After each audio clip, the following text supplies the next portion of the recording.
I had a major external drive failure a couple of weeks ago. I thought for a few hours that I have lost all my images from the last 5 years. You can imagine that was a bit of a horrifying feeling.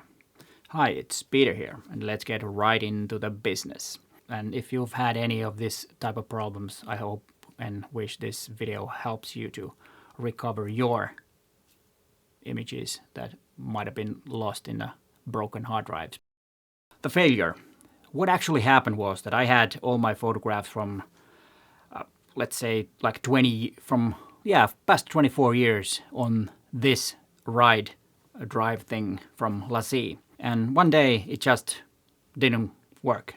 My computer did not recognize it, and I was, panicking a bit because I do have backups, but I will tell you later how organized I was with my backups.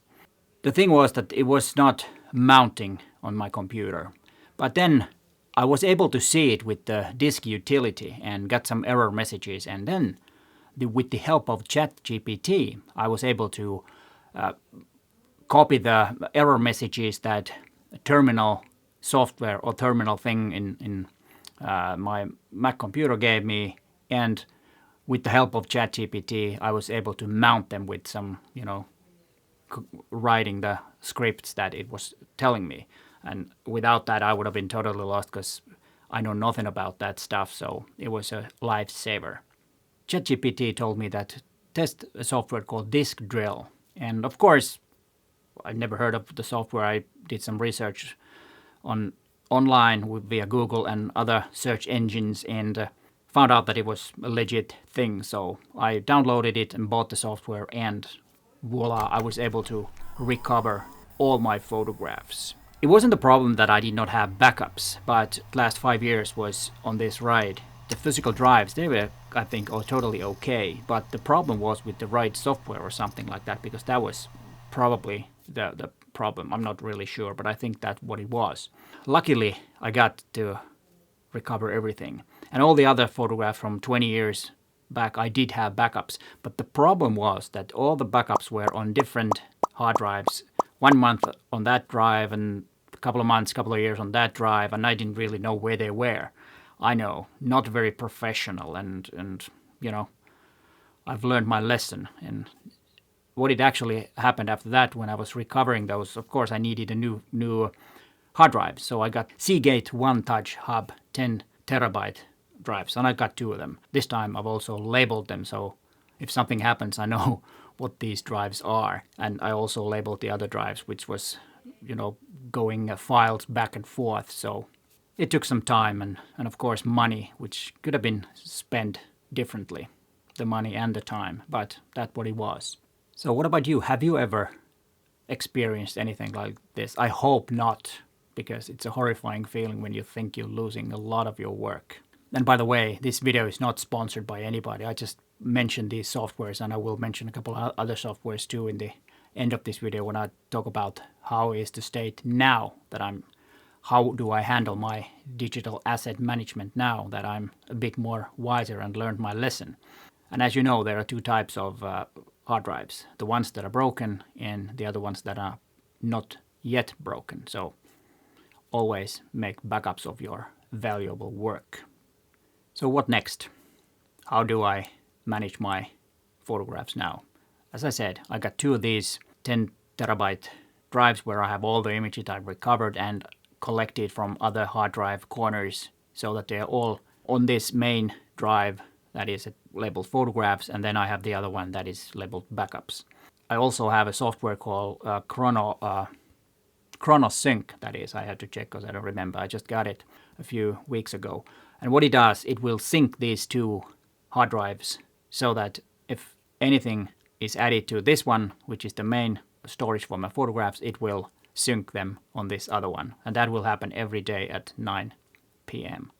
So it will do it every day. So I will have all my backups ready in the morning, so no problem with that. And I tested it, and it took about 8 minutes to check the drive and sync one folder that I removed from the backups just to check it out and it works. And it did. And my working images are on a different drive, which is also synced with the main photography drive, which is then, of course, synced to the backup drive. But this covers only 2 parts of the so-called 3-2-1 system, where I have them on 2 drives. But the problem, of course, is that these drives are in the same place where I am. So if there is a fire or anything else, I will lose everything. But cloud is the solution. Even though there are lots and lots of good services, I decided to use PhotoShelter because I have been using that software or not software, but online service for years. I mainly have been using it for delivering photographs to clients. It's a good way. They can, tell me which one they want and, pick the best ones, and then I can deliver the ones that they have chosen. It works really well, and it's also a good place to store the client work for them to reach or get them later if they want. And luckily, I've been a client for so long that I do have unlimited storage, so I started to upload my images to PhotoShelter. And there are some advantages and disadvantages on this. I'm not going to get into that, but one good advantage is that I can I can have the same folder structure, and I can access the images from anywhere because they are online, and the file structure and everything is exactly the same. So I can take a look at the images over there too. Of course, this is not automatically done because it's a little bit clunky software for this use, but since I already have it, I thought that I've saved some money and use that because I already have it. I tested a few other online backup services, but it didn't really work for my purpose for several reasons, which I'm not going to go into that.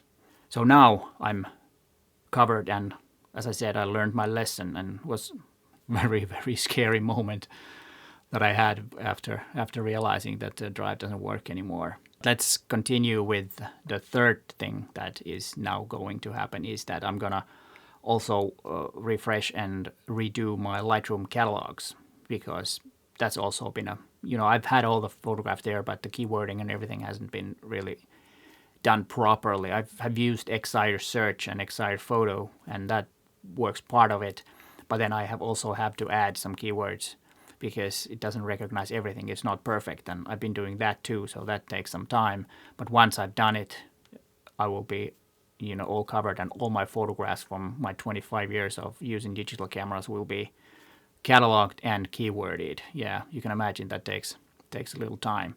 And what I've done with the catalogs, that I've divided them into years, so that I have 2023 and 24 in one catalog, and then a couple of 3 to 5 years in other catalogs, so that I don't have one major catalog where all the images are. That'll be the last part of the whole process, which is still ongoing. And I will make a video about my Lightroom workflow later if you like to watch that, and please tell us in the comments down below if you're interested in hearing about that. And if that video actually is done and online, you can find it from there. But if not, then there is a video that YouTube thinks that you should watch next from my channel, of course. But hey, thanks for watching, and bye for now.